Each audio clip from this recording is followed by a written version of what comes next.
Welcome to the presentation. Today we have speaker Dr. Raymond Douglas Chong. Raymond Douglas Chong, or Zhang Wei-ming, grew up in Los Angeles, California.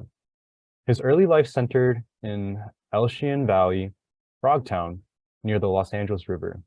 He graduated with a bachelor's degree in civil engineering from the University of Southern California and a master's degree in civil engineering from San Jose State University.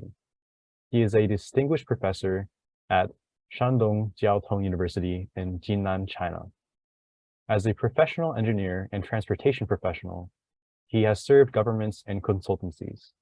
He is certified as a public works professional, Management American Public Works Association, Sustainable Transportation Professional Credential, Green Roads, Sustainable Urban Mobility in Developing Countries Certificate, UNITAR, Strategic Leadership Certificate, American Management Association, Project Management for Transportation Professional Certificate, California State University, Sacramento, and ITS System Certificate, Consortium for ITS Training and Education, University of Maryland. Raymond is a sixth-generation Chinese American. His family roots in America extend back to California's gold rush from 1849 to 1855. The first Continental Railroad, 1865 to 1869, Boston Chinatown, which is 1891 to 1926, Imperial Restaurant at Central Square in Cambridge, 1923 to 1936, Kubla Khan Theater Restaurant at San Francisco Chinatown, 1946 to 1950, and Far East Cafe in Little Tokyo in Los Angeles, which is 1950 to 1974. As president of Generations LLC, his creative realm, Raymond tells stories, pens poems, composes lyrics, makes films, and drafts articles. His recent works include Peony Armor, Sultry Ecstasy and Frosty Agony, poem anthology, Chop Suey and Sushi from Sea to Shining Sea, Chinese and Japanese Restaurants in the United States, it's a book, Village of Dragon Hill, a Mystical Journey in Passion, which is an album, and My Odyssey, Between Two Worlds, which is a film. Raymond has been interviewed on television, radio, and podcast. He is certified as an Advanced Communicator Gold Toastmaster. He has spoken at a TEDx program. He completed LeVar Burton Teaches the Power of Storytelling by Masterclass. Since 2009, Raymond has written journal articles on Chinese American experiences for the Chinese Historical Society of America, from Railroad Worker to Flying Tiger to Army General, Trilogy 1, Li Chan, Railroad Worker, Trilogy 2, Moon Chen, Flying Tiger, Trilogy 3, Bill Chen, Army General, and Chinese Historical Society of Southern California, a lost Chinatown at Santa Barbara. Raymond is also a staff writer at ASAM News, an Asian American news company. He focuses on the historical context of the Asian American Pacific Islander experience in America since 1970. And let's welcome Raymond, and he will begin his presentation shortly. Well, Victor, I'm honored and pleased to present my family story, the American Dream, the Zhang clan Odyssey on Go Mountain. And my name is Raymond Douglas Chong, or Zhang Wei-ming in Putonghua or Mandarin. And my story, my family story, goes back from 150 generation to Hongdi, the Yellow Emperor, from around 2710 BC.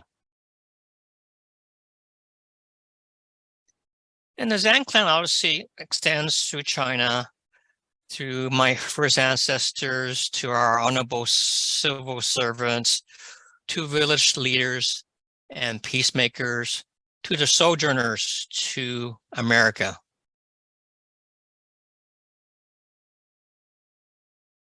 Through my China roots, a company based in Beijing, they have placed my chronicles of my family history from around 420 AD, and our ancestral line since around 1556 for more details of our tales, our stories of my forefathers in China and in America.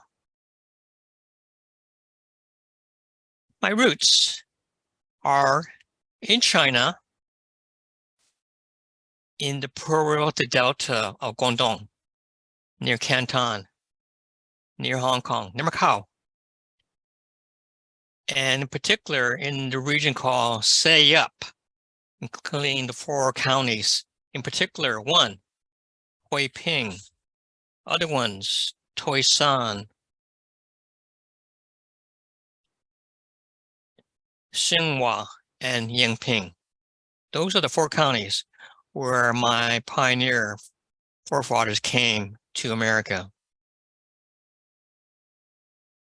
In our village, Yunlongong village, the village of Dragon Hill, near the Tanjing or the Tan River in Kaiping on the west side of the Pearl Delta.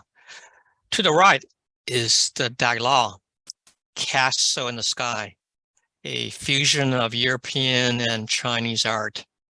To the left is the image of my village, Yulongao, and on the background are the mountains that are nearby in that village. And this is a picture, what it looks like, parts of it, is the ancestor hall that's been around since roughly 1506 AD. This is most likely is a recreation of that, reconstruction. To the right is an image of my clan welcoming me back to the village a long time ago. And our 7 generations of Go Mountain, a Chong Zhang family tree. Generation 1, Qin Xing Zhang. Generation 2, Bunyan Chong. Generation 3, Hoi Ling Chong. Generation 4, Moi Chong. Generation 5, Jim Sui Chong. Generation 6, myself, Raymond Douglas Chong, and my brother, Michael George Chong. And the 7th generation, Kinji Kyle Chong, my number 1 son. So 7 generations since 1849. We've been here in America, Go Mountain. And this is a little snapshot of our lives on Go Mountain through all the historic events happening both in China and in America. It is a long span of time of our history, again, both in America and in China. Generation 1, Qin Sheng Zhang, who is my great-great-great-grandfather. And he was a gold miner, but he left China during the period of the century of humiliation against the Chinese from 1839 to 1949. The century of humiliation by the imperial powers.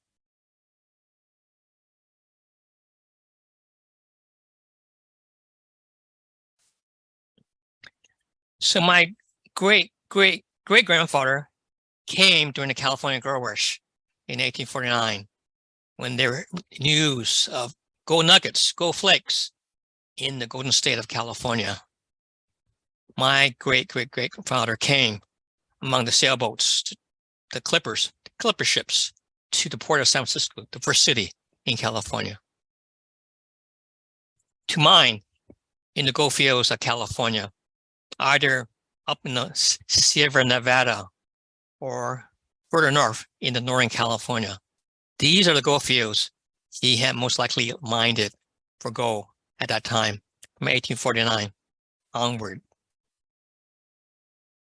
So you can see, he was a Chinese coal miner, and you see an image, the heathen Chinese prospecting in California in the year 1852.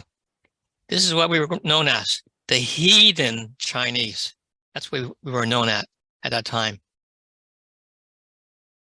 Among that, the Chinese mixed with the white gold miners to pan for gold, to blast for gold in the valleys, in the streams along the river of California. Generation 2, Bunyan Cheng, my great grandfather. In China, it was a series of wars called the Punta Hakka Clan Wars from 1855 to 1867. There was a series of wars, internal conflicts among different factions. Punta Hakka, millions were killed, millions were displaced. It was a chaotic time for 12 years in the southern part of China against the Empire of China at that time. So Bunyan Cheng, he arrived in 1865 at the first port, the first city, the port of San Francisco. In 1865, he came pursuing his dream in pursuit of gold riches. And that was in the pursuit of the first transcontinental railroad from 1865 to 1869. He was one of the 12,000 Chinese rail workers with the Army of Canton, building from the western segment of the first transcontinental railroad from San Francisco to Oakland. Actually, he began from Sacramento eastwardly toward the Sierra Nevada Pass, Lake Tahoe, along the high deserts of Nevada and the high desert of Utah to Promontory Summit near the Great Salt Lake in Utah. And this is what he had to face: the topographic challenges, the mountains, the forests, the deserts, the lakes. It was roughly some hundreds, 700, 800 miles of track reach from Sacramento to Bummer Cut to Cape Horn, Dutch Flat, Summit Tunnel to Truckee, Reno, Wanameki, Battle Mountain, Carnan Canyon, Humboldt Wells to Promontory Summit, a long distance across the American West, from California to Nevada into Utah. Bummer Cut was one that challenged a very cemented soil they had to gouge through to create a passageway of their railroad, blasting, chiseling a hard, solid miles of cement, mud, and soil through Bummer Cut. Then along towards the mountains, Cape Horn, they had to gouge a railroad bed thousands, hundreds of feet above the river to Cape Horn. To Dutch Flat, to provide the logistics, the supplies, the manpower, the food, the railroad ties, the railroad tracks, the trains, locomotives. They had to cut a logistical path through Dutch Flat. And the biggest challenge, building across multiple tunnels through the solid granite rock of the Sierra Nevada, spending up to 2 years chiseling, blasting, in progress being met inches over tough conditions through snow, through limited conditions they had to bear through. Summit Tunnel near Donner Pass in California, near Nevada.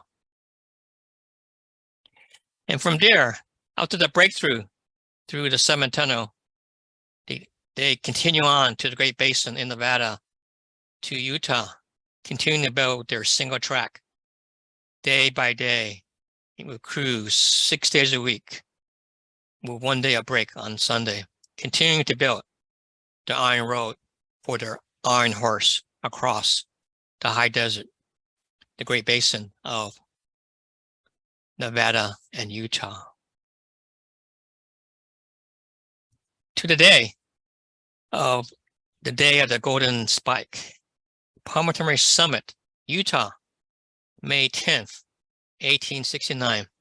And that was where, when the Chinese rail workers working on behalf of the Central Pacific Railroad, with their masters, with their foremen, met the crew, the Irish crew from the east, from the Union Pacific Railroad. They met on May 10th, 1869 at Promontory Summit in Utah. And that was the day when both America was connected from East Coast to West Coast on that very day. And on that day, 150 years later, many Chinese descendants celebrated that 150th anniversary on May 10th, 2019. And I was there myself on that momentous occasion, the meeting of the two trains.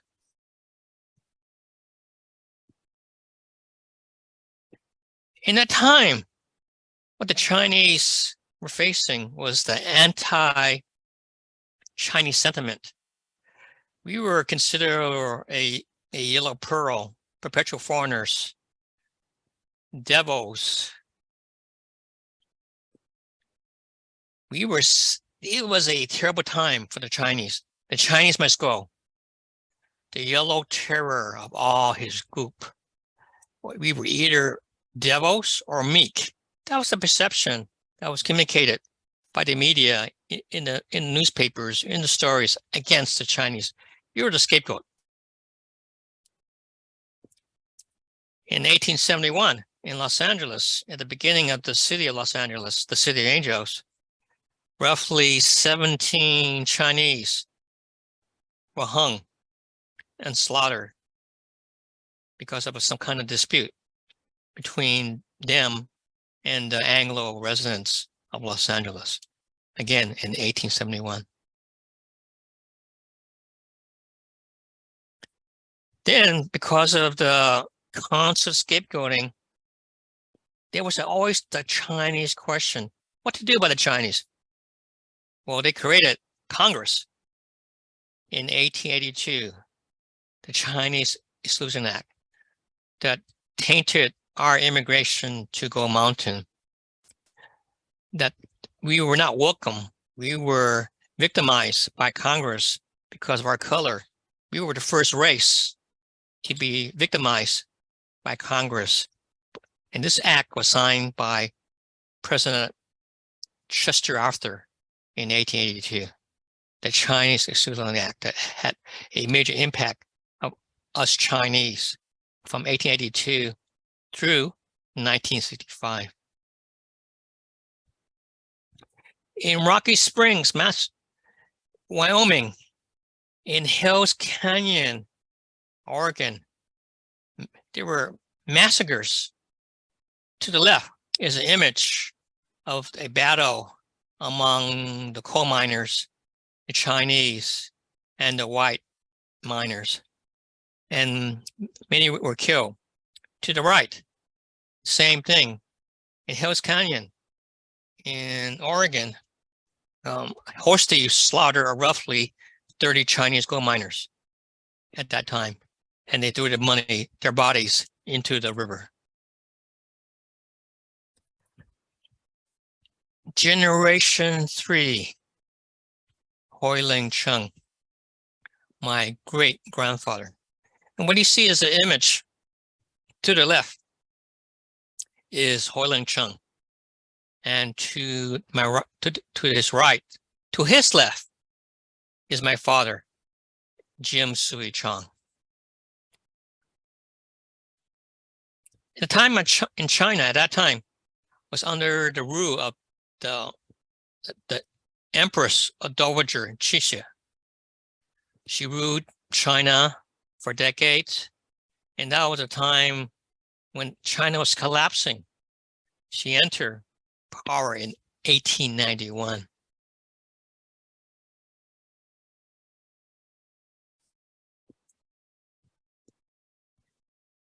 And at the same time, Hulang Chung, my great-grandfather, he arrived in Boston Chinatown. He lived there roughly from 1891 to 1926.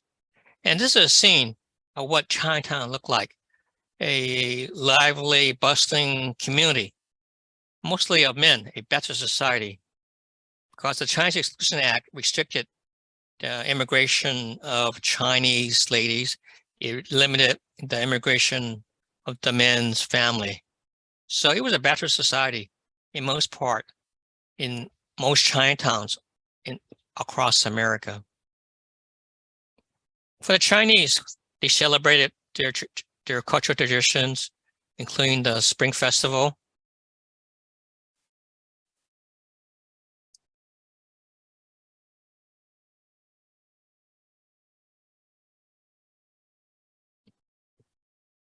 For my great-grandfather, Hoiling Chung, his one of his key enterprise. He was a capitalist, an entrepreneur. He was in gambling and in opium. So you can say he did a really good business at that time, catering to the vices of his fellow Chinese who were having a lonely existence in that Chinatown in Boston. At the same time, there were Tong Wars, two rival gangs competing for territory. One, primarily from the East Coast, Oolong Tong, versus the Hip Song Tong, who want to encroach into the territory of the Oolong Tong. At the time, there were many crime, murders, killings, things of that nature. One key event was the Oxford Place massacre in 1907. Well, there was an assassination, murder in Oxford Place, in this case, near the Royal Restaurant, where eventually my grandfather, Moy Chung, would own too at that time later.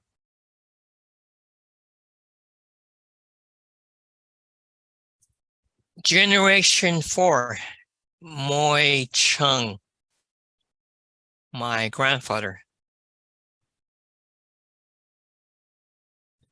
1912 was the founding of China, the Republic of China, beginning from 1911 to the formalization or formation of a new republic in 1912.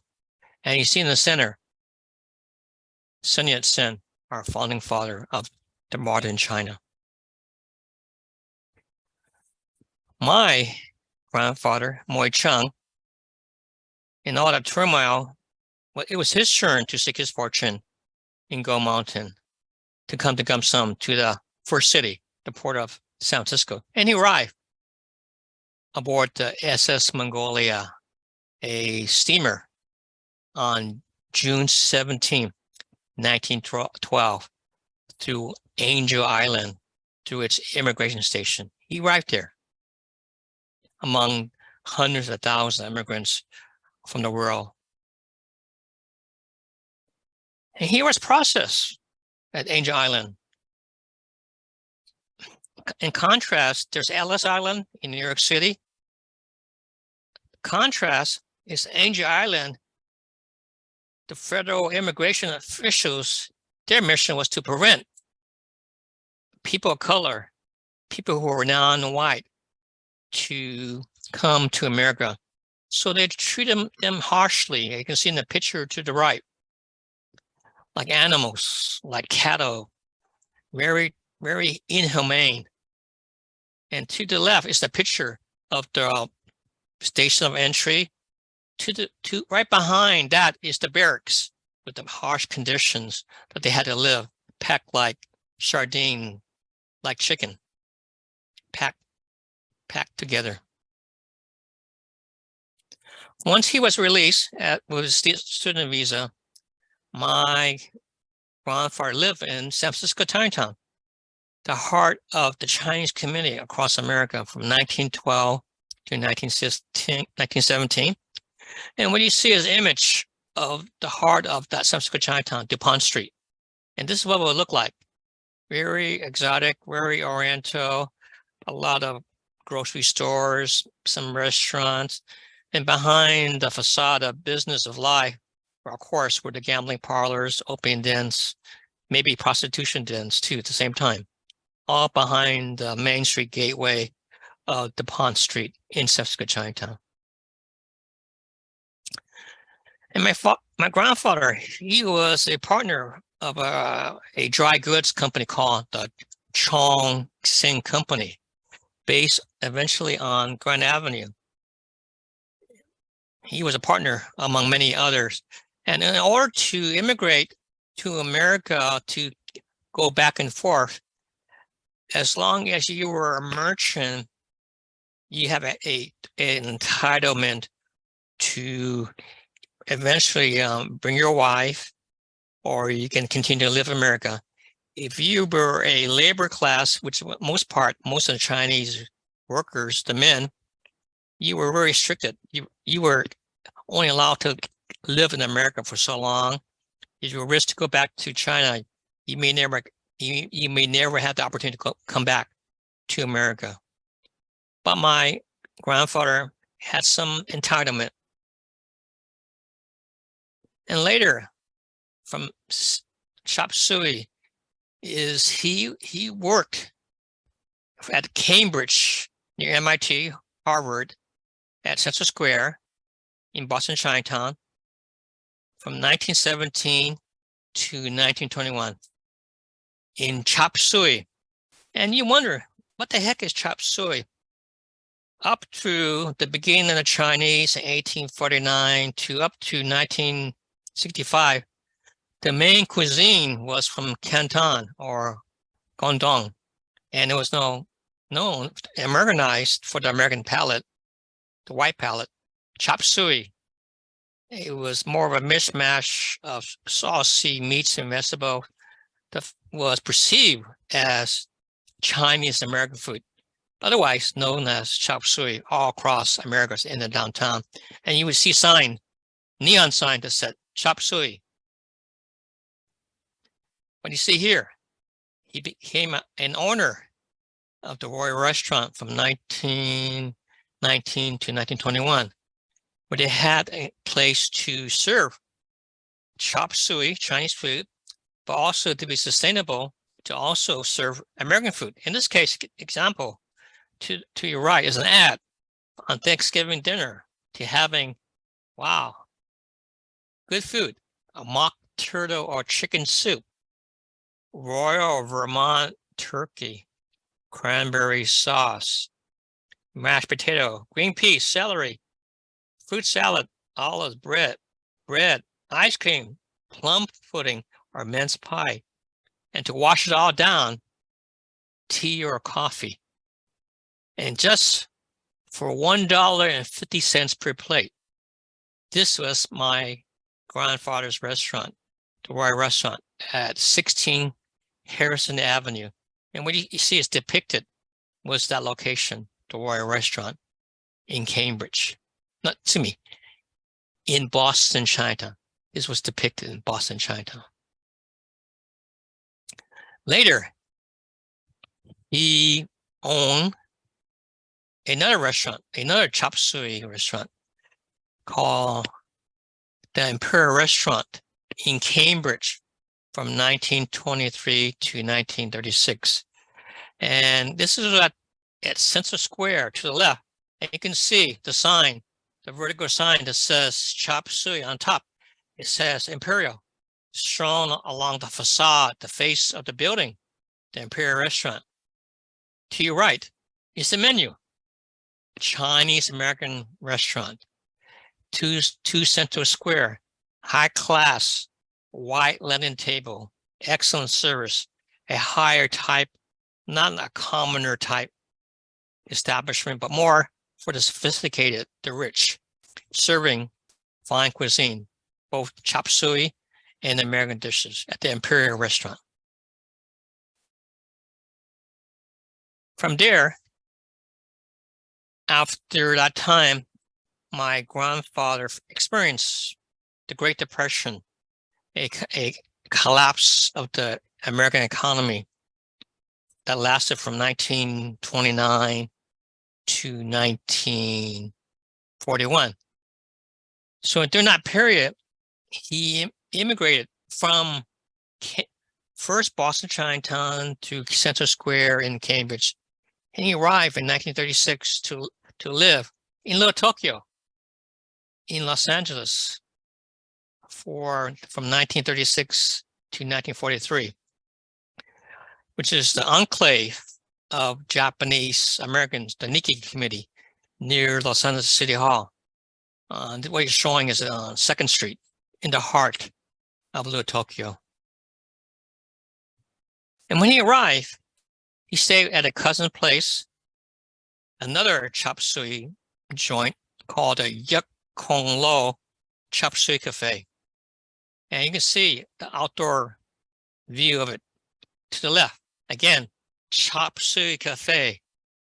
And the name of the establishment, one is called, in another way, in Japanese, Niku Lo, and many elaborate banquets focusing on catering to the Japanese American community, the Nikkei community, serving fine chop suey and American dishes with nice hard drinks, maybe vodka, maybe whiskey, maybe sake. From there, here's a story of that impact of the great act known as the Chinese Exclusion Act from 1882. It took a long time, a separation. To the left is my grandmother. To the right is my grandfather. And this long lost love was a separation from 1923 to 1966. So when my grandfather left from Hong Kong in 1923, he did not see my grandmother in China, in Hoi Ping, in Hong Kong until 1966, 43 years. And this is a poem that I composed for their love, for my long lost lover. Below a pearly moon, amid a edgy sleep, teary roars of a thunderstorm awaken me. My dreamy mind aroused for a creamy plum blossom of Hoi Ping. My dragon heart achingly weeps. Why can we not share our lives? Why may I not feel your lusts? Why are you so far away from me across a Pacific sea? Why my lonely dusts are so long, I would never adore another. I would never declare farewell to you. I would save myself for my long lost lover. So that is a poem about separation, 43 years, where there were maybe occasional letter. At this time, there was no internet, no telephone, nothing of nature. Imagine my grandfather in misery for 43 years, waiting for my grandmother in China. And that's a consequence of the Chinese Exclusion Act.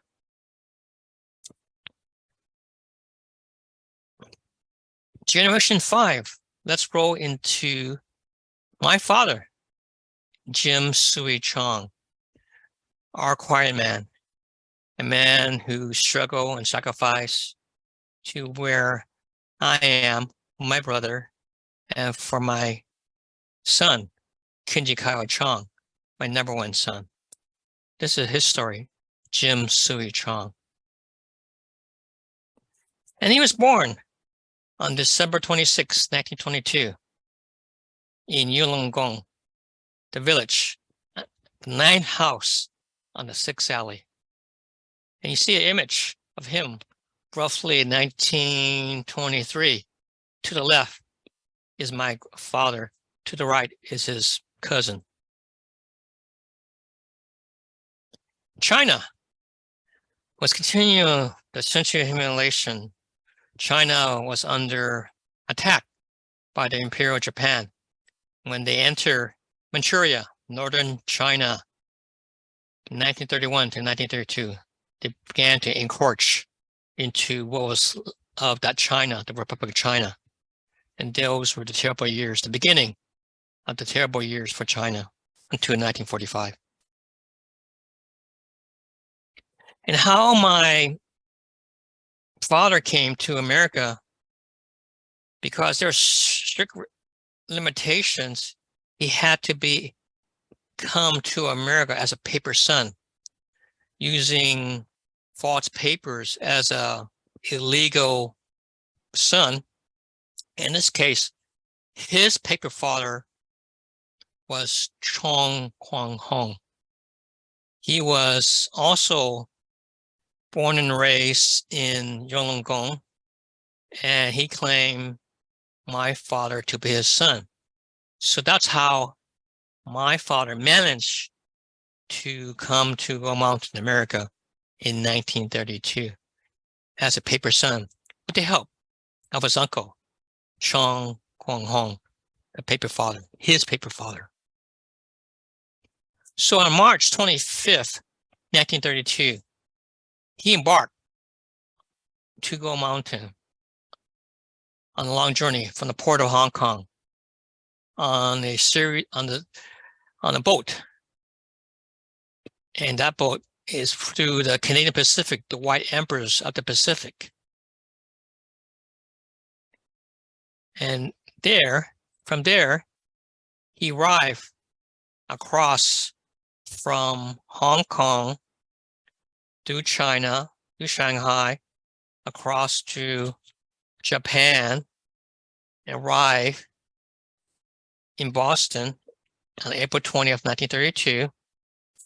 And before that, he had to go across Canada from Vancouver, across the plains to the Lawrence River, from the port of Yarmouth in Nova Scotia down to Boston in April 20th in 1932. And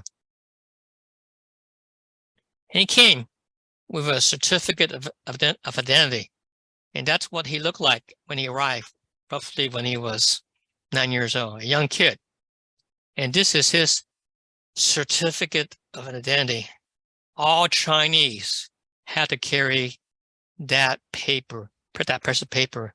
Otherwise, they would be imprisoned and deported by the federal immigration officials. And he arrived from Boston to live in Central Square in Cambridge from 1932 to 1936 to live with my grandfather, Moy Chung, in the Imperial Restaurant. And during those days, living was very, very poor. They had to live in the back rooms of the restaurant and live on paper bins, not beds, paper bins, newspapers. That was their bed in harsh conditions. He went to public schools in Cambridge. From there, he arrived with my grandfather to live in Little Tokyo, in the City Angels of Los Angeles, near City Hall, in Little Tokyo, from 1936 to 1943. He went to Belmont High School nearby, and he graduated. And to your left is a Chinese club. And you see a row of young men in the first row sitting down. To the left wearing a suit, a dark suit. The first one to my left is my father, roughly in I would say 1939. That's my father with his colleagues or classmates in the Chinese club at Belmont High School. After he graduated in 1941, he went to Curtis Wright Technical Institute in Glendale for a year program from 1942 to 1943 to become an aircraft mechanic. And this was the golden age of aviation, propeller, aircraft. And these are, what you see are a class photo of his classmates, a mixture of white Americans and some Chinese. And somewhere in that picture is my father in that class in 1942, 1943.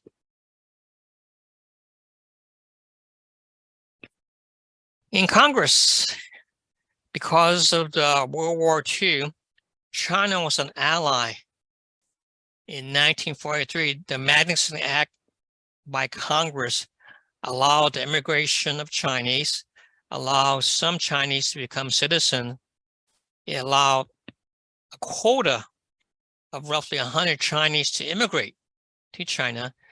And that was a change of the perception that we were Chinese, we were allies, we were the good guys at that time with the Americans, not the enemy, not the perpetual foreigner, not the yellow pearl. We were the allies to America.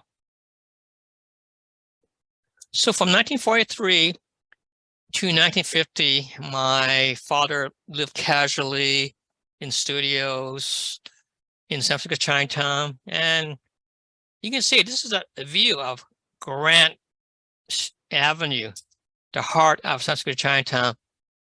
You can imagine a lot of activity, nightclubs, restaurants, stores, a lot of activity, soldiers passing through, Army, the Navy, celebrities from Hollywood, Broadway visited San Francisco Chinatown. It was a place to be. And you can see the signs to say, again, oh, chop suey. Again, chop suey was the fashionable Chinese cuisine in American thought. It was good food. Chop suey. Shanghai Low, that's one particular nightclub. So for 1943 to 1945, for Pan American Airways, when my father was with the Navy Reserve, he was a aircraft mechanic, mostly in the segregated unit of Chinese, in particular Chinese crew, serving seaplanes for the Navy on Treasure Island and Hawaii. And you see the black and white picture in front of the China Clipper, the famous, world famous China Clipper, were a crew of 11 men with the pilot, the crew chief wearing his hat, and standing in front. And sitting down is my father, the third one to my left, sitting, kind of kneeling down. That is my father serving the China Clipper and other seaplanes, both in Treasure Island, then in Pearl Harbor, then in San Francisco at Mills Field, the future San Francisco International Airport. So you can see my father served honorably for the Navy across those 2 years during World War II. He lived for a time in Honolulu. You can see how vibrant, how young. This is his age, roughly 22 years old. And for his service, years later after his death, he was among the 20,000 Chinese American who served during World War II in all the services, whether it was the Army, Navy, Coast Guard, Merchant Marine. They all proudly served as Americans with distinction. Years later, whether again with the Army, the Army, Air Force, the Marines, the Navy, Coast Guard, Merchant Marine. My father received, I did on his behalf, a replica, a bronze medal of this particular gold medal that was issued by the American Congress in 2018. Well, let's transition to his life after World War II when he was discharged. And his, in my mind, his glory days was at the Kubakan Theater Restaurant from 1946 to 1950, where they served the best chop suey, the best American dishes. You can see some of the sign, the neon sign, and now you can see glowing. Chop suey, American food, drinks, hard drinks at the Kubakan Theater Restaurant in the heart, at the gateway of San Francisco Chinatown on 414 Grant Avenue. And this was the midst of the golden age of the Chinese nightclub, where you had plenty of fine drinking, tasty dishes, fine entertainment, fine dancing. Again, this was the golden age of the Chinese nightclub from the late 1930s to up to the 1950s. The golden age of the Chinese nightclub in the heart of San Francisco Chinatown. And this is a publicity of Eddie Pond's Kubakan Theater Restaurant, the gateway to Chinatown. It was a lot of entertainment, a lot of promotion, a lot of extravagant activities. Three times a night, they would have lavish shows to teeming crowds of Americans, the military, celebrities coming to Kubakan for the fine drinking, the exquisite, delicious dishes, for the dancing, for the entertainment. The menu, lavish food. And you see, in this American and Chinese dishes, to your left, the American food. Salads, steaks and chops, sandwiches, soup, potatoes, dessert, beverages. For dinner, a lavish dinner for $3 from 6 to 11 p.m. You can have relishes, soup du jour, special salad, sirloin steak, or half fried chicken, chicken satay, lamb chops. For dessert, ice cream or sorbet with cakes, assorted cheese with crackers, all washed down with coffee, tea, or milk for a cost of $2.50. In contrast, to the right is the chop suey side of the menu. Chinese food, Cantonese food, the best in my mind. We had chow mein, chop suey, fried rice, chow yuk, egg foo young. And for $3, or you can have a lavish deluxe relishes, egg flour soup, almond chicken, fried prawns, egg foo young, chicken chow mein, and bak fan, Chinese candy, fortune cookies, sesame cookies, and washed down with tea or coffee. And you can also have a mixture of chow yuk, chow mein, all that stuff. This was the lavish dishes that you were fed at the Kubakan Theater Restaurant. And the food, this is what it looked like. Fine entertainment. You can see a white linen table. Many parties were held among the elites, the rich, the honorable Chinese merchants, and American VIPs, the celebrities from Broadway, Hollywood, and also a lot of military, the Army, Navy. And you see below is the chef preparing the food, the dishes, whether it's Chinese or American. And as I mentioned, after you finish your drinks, your dishes, you would dance to a lively Latino music with the owner, the principal owner, the MC, Eddie Pond. And he was a lively character, very charismatic, very colorful. He was the major partner of this establishment, the Kubakan Theater restaurant, my father was a junior partner, a bit, waiting and serving at the Kubakan Theater restaurant. And this is a program, A Night in Chinatown.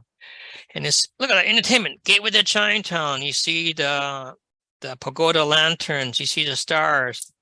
This is the atmosphere, exotic, erotic, oriental. A great nightclub opens tonight. This was back in 1944 when they first opened, and three shows nightly, and you see all the flash, dancing, drinks, dancing, entertainment, and all the entertainers are Chinese. And look at this. This is the program, A Night in Chinatown, presented by our MC, the colorful Eddie Pon.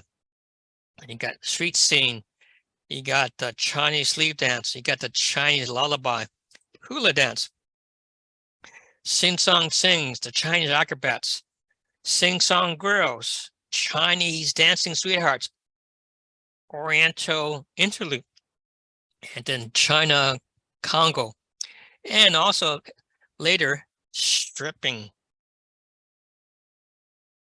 And here where you see the performers, the dancers, the elite. And here are the famous couple dancing. And below, you're the audience. You would see sitting at your table, looking on the hardwood floor, the entertainment, the dancing, the singing, the clowning, the acrobating, the stripping. That's what you would see at the Kubakan Theater restaurant. And again, as I had mentioned, my father, Jim Sui Chong, this was his glory day. Again, this is what he wore as a server, whether at the dining room or in the bar. But I know this was the prime of his life, the Kubakan Theater restaurant. Because he was a gentleman, stylish, groomed, well-dressed, with cologne, right? Oil in his hair.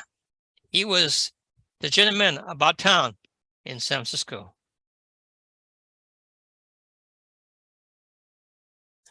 After that, the Thai nightclub died, business died. It went out of business in 1950. So my father migrated back to New Chinatown, back to his roots in Los Angeles. But instead of Little Tokyo, he went to New Chinatown, where he lived from 1950 to 1955. And had its own aura, its own allure, just like what you saw in San Francisco Chinatown with the lighted pagodas, the neon signs, the all that. You see here, the neon light of Chinatown, and a new world, different from anything else, a unique place to get entertained, to get fed. This was where my father lived from 1950 to 1955. From there, using his professional skills, he worked for Lockheed California company in Burbank. And this was the golden age of aviation in the San Fernando Valley. Many aircraft factories were churning out aircraft during the midst of the Cold War against the Soviet Union, Communist China. And my father's involvement in particular was the anti-submarine aircraft built for the Navy. He worked there for 29 years as a aircraft inspector, very diligent. Meanwhile, he had another job, working at his favorite place in Little Tokyo with his cousins in a place known as the Far East Cafe in Little Tokyo on 2nd Street from 1950 to 1974. This particular chop suey establishment was founded in 1935. And you can see to the left, the Far East, and again, the sign, you see it at night, chop suey, chop suey, chop suey. You know where the best chop suey would be in that place, at the Far East Cafe, that served the Nikkei community. And when you see the picture, this is what it looked like on the 2nd floor, a special dinner, And looking at this is maybe 1950s or so. Most likely they're all gone in the past, but you get a glimpse of having the best chop suey, or for the Japanese, China mishi, a Japanese version of chop suey. In China mishi, you can tell this is what catered specifically to the Japanese American community taste, more in presentation than in bulk and quality, well presented. So our family kind of crafted a certain type of menu called China mishi, a version of chop suey. And this is what they serve in the menu. A lot of chicken, a lot of duck, and of course, chop suey. You can get that as chop suey as much as $1. You can get Chong men, noodles, soup, fried rice, eggs, Mandarin style, all kinds of beverages, beer, even wine, and sake. Then, well, my father met a lady, her name, Sun Hoi Tung, from Santa Barbara, California, on the Gold Coast. And they had their courtship. They met at the Forest Cafe at booth number 2, where my father served them their dinner with her father, her siblings, her mother. That was where they met, at the Forest Cafe, and they married on January 14th, 1955. And they bought a house in the Elysian Valley, and there my grandfather lived with them also. And boom, I came around as number 1 son, Raymond Douglas Chong, a year later, January 1956. And you can see me, one to the left with mom, to the right, dad. And this is some nice black and white pictures. And look at me. Hey, I was pretty fat back then. Then toward the end of the year, number two son, Michael George Chong, my baby brother. And we were pretty close in age. We were always wearing the same clothes, same style. We acted around. This was our growing years, our wonder years in Los Angeles, in Elysian Valley, near the Los Angeles River, near downtown, near Chinatown. And we were delivered by a famous doctor, the godfather of Los Angeles Chinatown, Dr. Julius Su, who delivered hundreds of Su babies, his babies, at the French hospital in Chinatown. Me and my brother were one of the Su babies delivered by Dr. Julius Su. And he was our general physician too when we were growing up. And this is what our life at that time in the 50s and 60s in the Elysian Valley, and the style of life, me as kids with my brother and with my grandfather, we're living in that bungalow house, 2-bedroom, 1 bath. Very simple, very bare. But to me, that was life, our life, very simple back then in the 1950s, 1960s. And my realm was this before, like my father, New Chinatown, similar. My realm was Los Angeles Chinatown, where we would dine and feast at the Hong Kong Law restaurant and get our desserts, our pastries, our butterflies, our other cakes, strawberry cake from the Phoenix Bakery in Los Angeles Chinatown. Well, let's tie into American history with Chinese confession program from 1956 to 1965. And this was the backlash with the Red China, the Cold War, the Korean War aftermath, that the Chinese were still suspect that we were still loyal to the China, the Red China, and there were a lot of confession that many of the immigrants who confessed that who their true identity and who other cousins, relatives, friends, who their true identities were. This was a tumultuous time that we had to confess our true identity. In the case of my father, he got through it as a paper son. To my grandfather, he got through it, I think, as also a paper son. So he did not have to face the abuse of the Chinese confession program from 1956 to 1965. Then in 1964, LBJ, President Lyndon B. Johnson, signed the Civil Rights Act that was approved by Congress to formalize the sacred civil rights that all people of color are entitled since the Constitution of America was started in 1790. It gave us our full rights as Americans, legally, properly, under the Civil Rights Act of 1964. And a year later, again signed by LBJ, President Lyndon B. Johnson, that was the Immigration and Nationality Act that allowed the free immigration of people of color. The quotas were dispensed. It was basically more on the principle of hiring the best minds, the best talents across the world. And that opened the cascade of the immigration of Chinese. At that point, around 1965, there were roughly 200,000 Chinese in America, across America. Fast forward to now, there's roughly 5 million Chinese.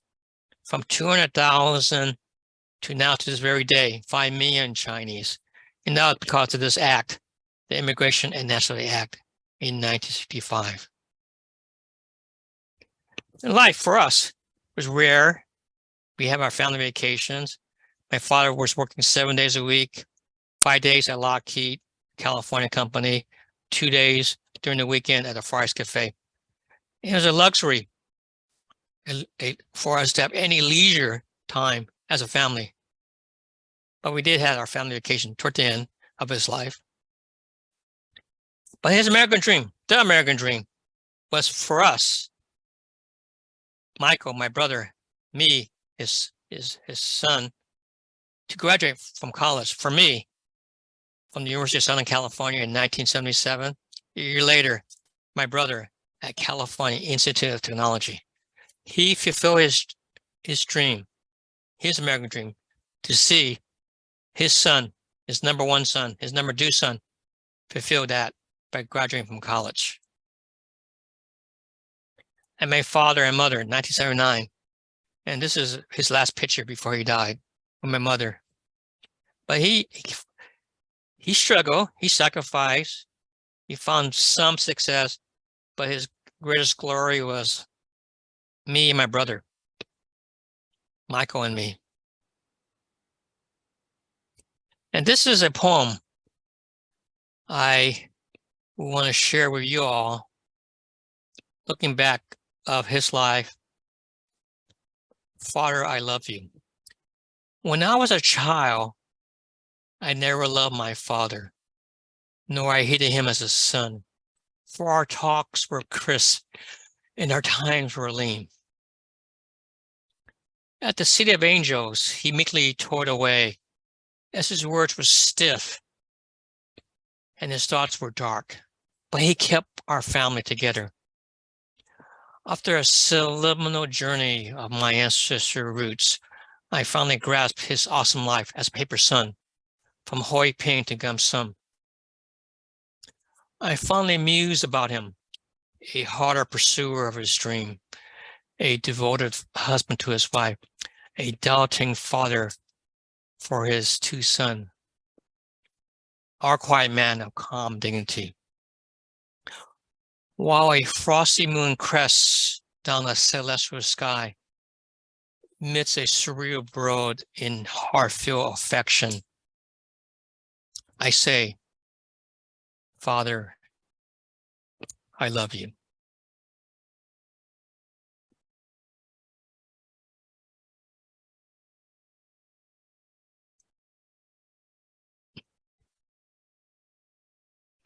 Now to generation 6, Raymond Douglas Chong.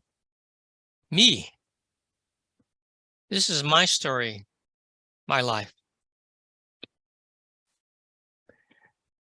And this is our family.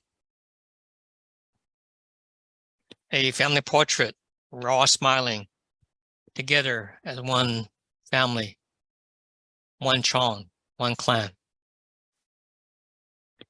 In the mix to my left were my other relatives. On the left, on my father's side, my aunt and my cousins from San Francisco.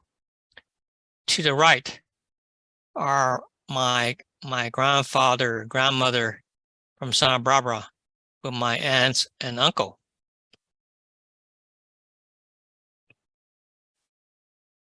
And we would visit them in San Francisco. To the left, in San Francisco Chinatown.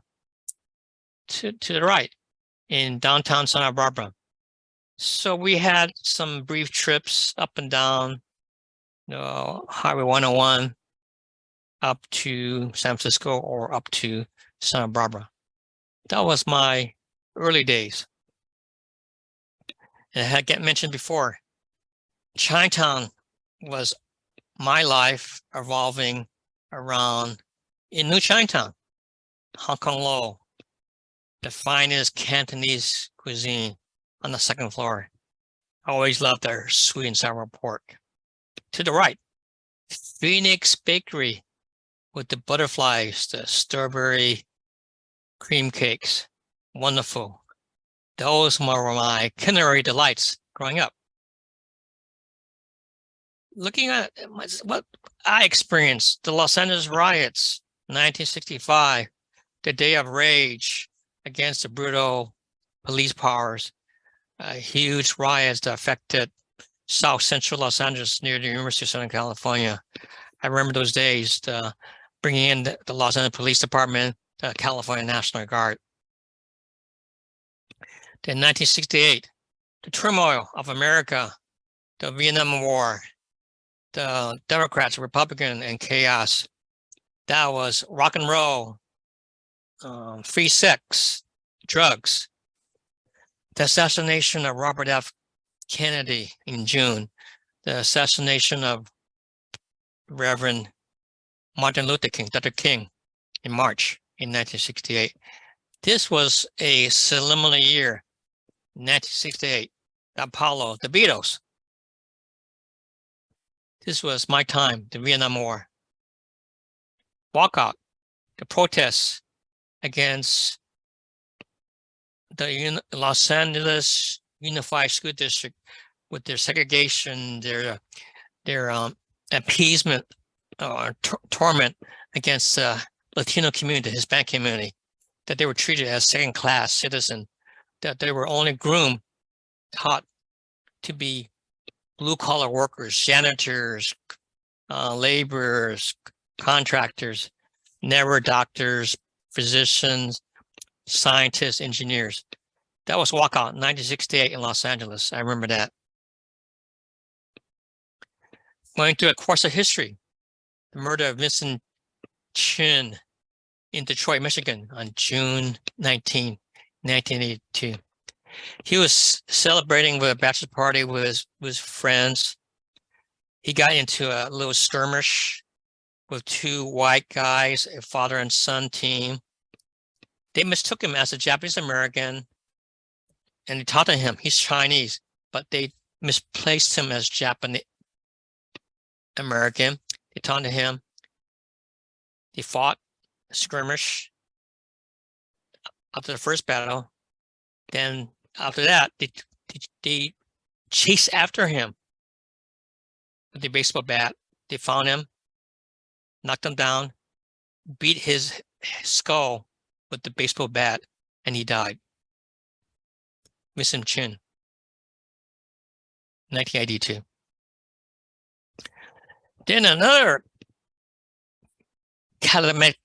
event, the Los Angeles riot in 1992, when Rodney King trial, when the Los Angeles police officers were found not guilty in Simi Valley by their own court in the jury, that they were not guilty.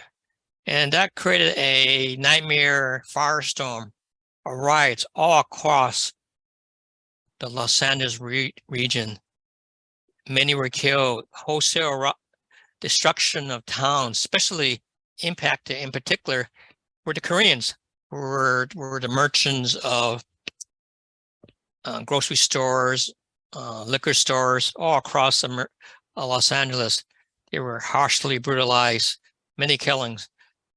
And it was an entire regional riot. It was terrible. For myself, getting back to some simple reality, I went to school. This is my school, Doris Place Elementary School. To the left, in the brick facade. To the right was my Irving Junior High School, and this is all in Los Angeles in the 60s.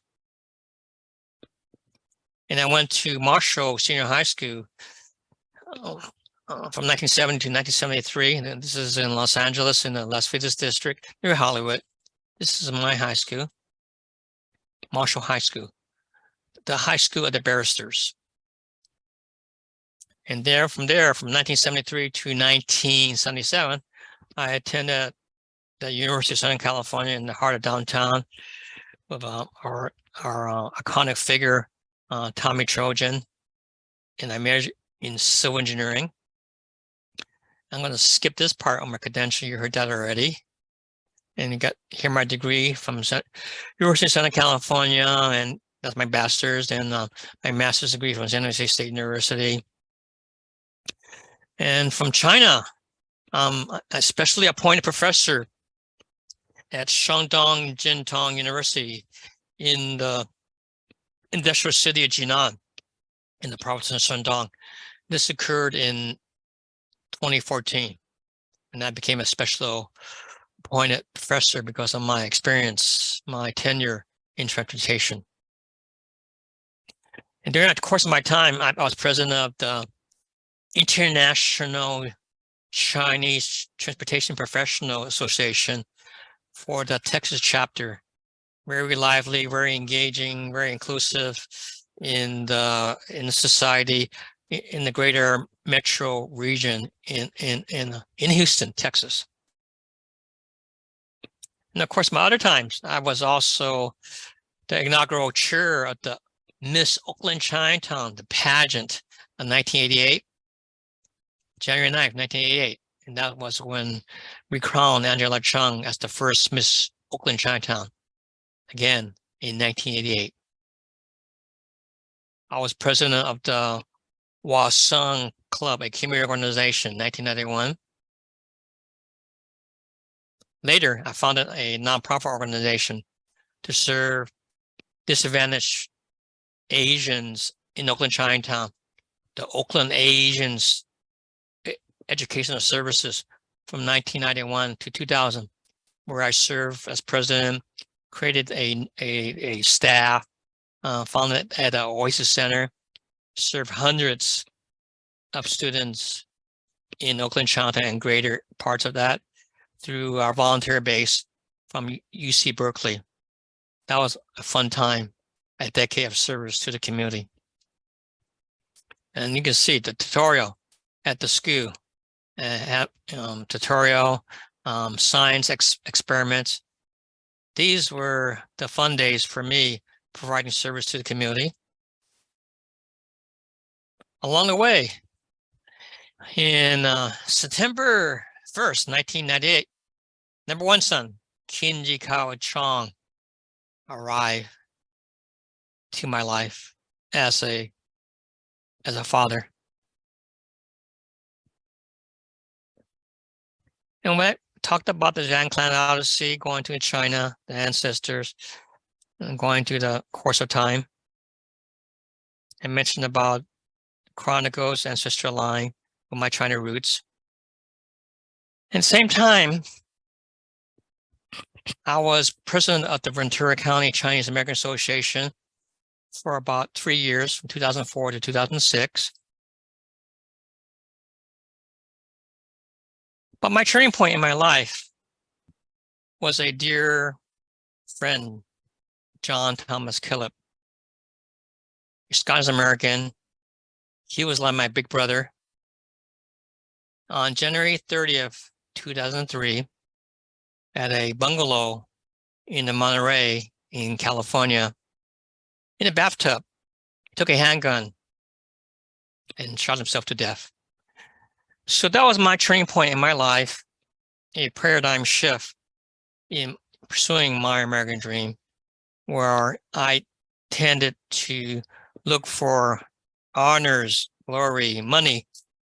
But then at that point, it became a new Odyssey in my looking for my life between America and China, to look at my ancestors, my forefathers, my foremothers, look back into China and looking at their experience in America. And in November 2007, November 21st, 2007, as a fallen leaf, I returned to that village after my father had left in 1932. I was a fallen leaf to represent my father, Jim Sui Chong. And the picture is what you see when we arrive in the village on that day. And fast forward to the right is a portrait of me with the elders in front of the founding father of the village.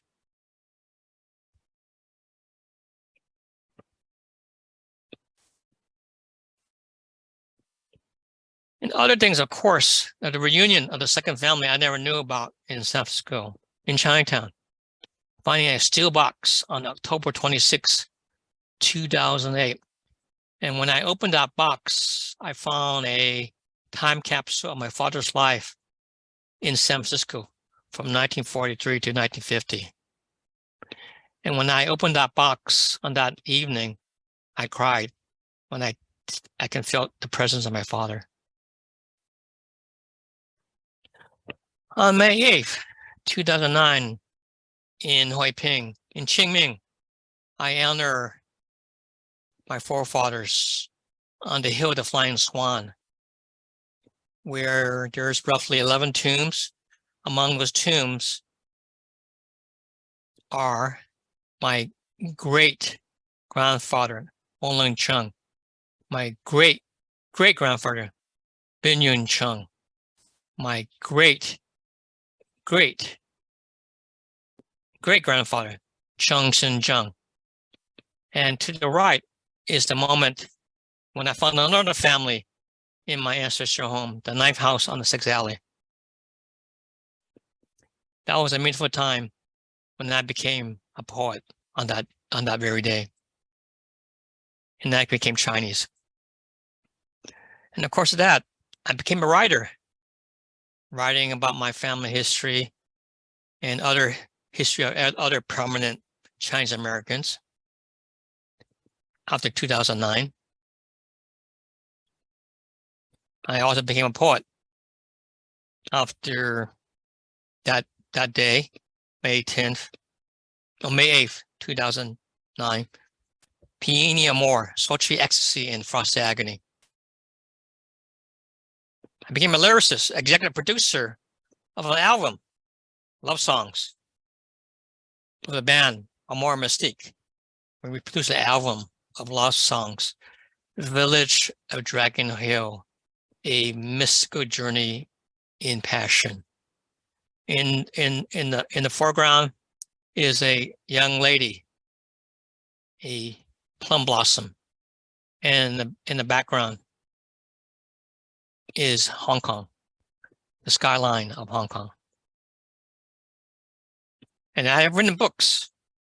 One particular, I wrote an article on part of it, and the editor, Chop Suey and Sushi from Sea to Shining Sea, Chinese and Japanese restaurants in the United States. Another form of writing I learned. I'm also a filmmaker.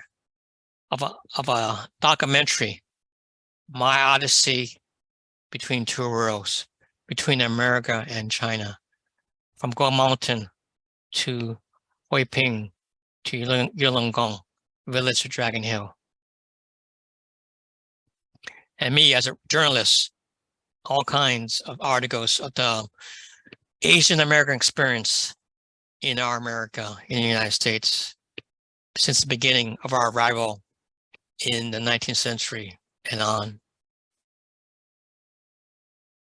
And my passion, Chinese love poetry, my website with my company, Generations.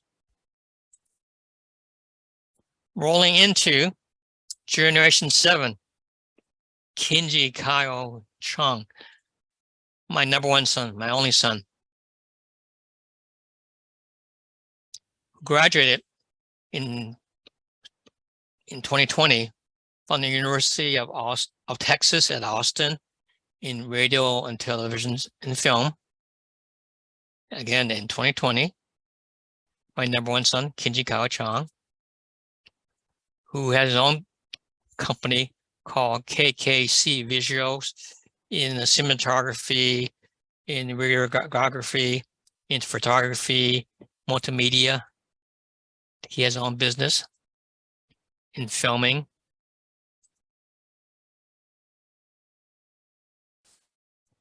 Focusing on one key rising pop star named Kishi, a pop star. Actually, his classmate in high school through Island Records, Kishi. And he played a world tour of Europe twice, Asia once, and North America twice in the past 2 years. So he's been quite busy pursuing his American dream in Hollywood right now. Created his own videos for Kishi. Blue is an example on YouTube.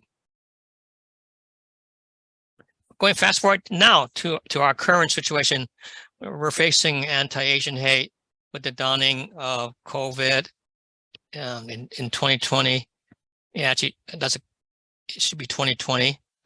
And what we're facing on COVID, the resurgence of being the yellow pearl, the perfect foreigner, even though we've been here in America for centuries, in my case, 174 years, we're still not considered as Americans. We're still hated. We're still disrespected.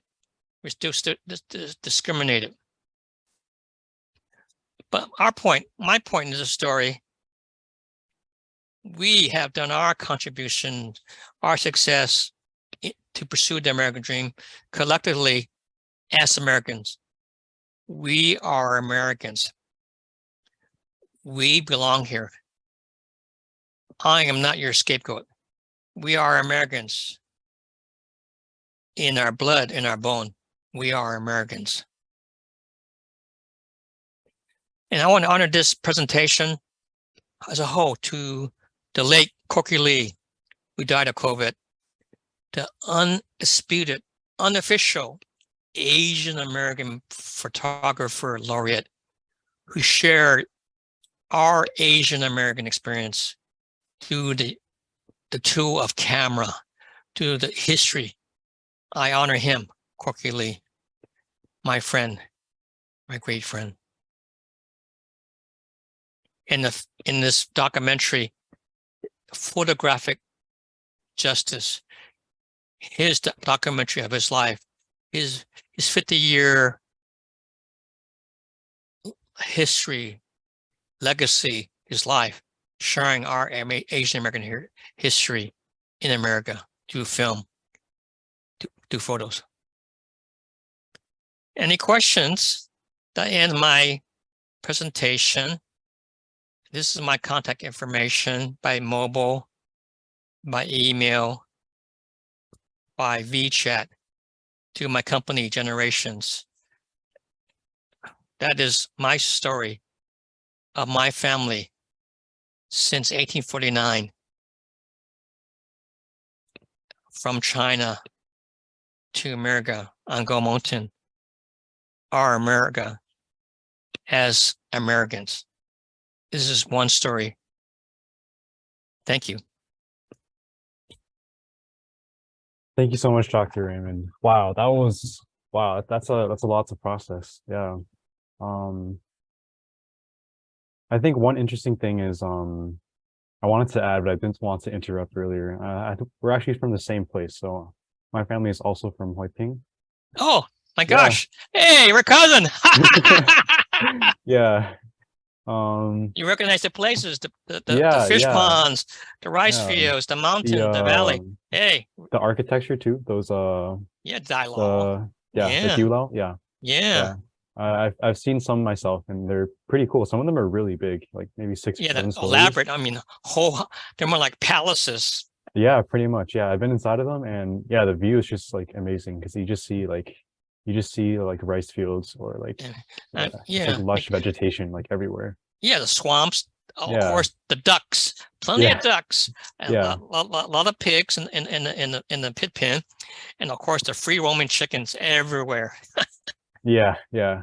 You know that. And yeah, and also I kind of related to some of your stories, like some because we're also from the same like region, and then some of my like my great great grandpas, they also came not as early. They didn't come in the 1800s. As pioneers. They came more, let's see, maybe during towards the gold rush, one of them. And then another one came around the same time to Angel Island, but then he got, sent back because, during that Yeah, time, they're not trying to have Angel Island to accept Chinese people. They're trying to, reject. limited. Yep, Yeah, exactly. screen them. So, The yep. And then, select few. yeah. And then that family member, he, got sent back. Yeah. Yeah, so we So, share similar stories. My gosh. yeah, yeah. I really enjoyed listening. Yeah. It was very interesting and very insightful. Definitely. Yeah. Yeah. So, I'll stop the recording right now. Oh, okay, Victor. Sure. Yep. Yeah, that's cool. Um, Thank you so much, Dr. Raymond. Wow, that's a lot to process. Yeah. Um, I think one interesting thing is I wanted to add, but I didn't want to interrupt earlier. We're actually from the same place, so my family is also from Huiping. oh my Yeah. gosh. Hey, we're cousin. Yeah. You recognize the places, the Yeah, fish yeah, ponds, the rice yeah. fields, the The mountain, the valley. Hey, the architecture too. Those yeah, Dialogue. the Yeah, Gulao. Yeah, yeah, yeah. I've seen some myself, and they're pretty cool. Some of them are really big, like maybe six or yeah. The seven stories. elaborate. I mean, whole. They're more like palaces. Yeah, pretty much. Yeah, I've been inside of them, and yeah, the view is just like amazing because you just see like rice fields or like just like Yeah, lush vegetation like everywhere. yeah. The swamps. Oh, of Yeah, course, the ducks. Plenty of yeah, ducks. A yeah, lot of pigs in the pit pen, and of course the free roaming chickens everywhere. yeah, yeah. You know that. And yeah, and also I kind of related to some of your stories, like some because we're also from the same like region, and then some of my like my great great grandpas, they also came not as early. They didn't come in the 1800s. As pioneers. They came more, let's see, maybe during towards the gold rush, one of them. And then another one came around the same time to Angel Island, but then he got, sent back because, during that Yeah, time, they're not trying to have Angel Island to accept Chinese people. They're trying to, reject. limited. Yep, Yeah, exactly. screen So, them. The yep. And then, select few. yeah. And then that family member, he, got sent back. Yeah. Yeah, so we So, share similar stories. My gosh. yeah, yeah. I really enjoyed listening. Yeah. It was very interesting and very insightful. Definitely. Yeah. Yeah. So, I'll stop the recording right now. Oh, okay, Victor. Sure. Yep. Yeah, that's cool.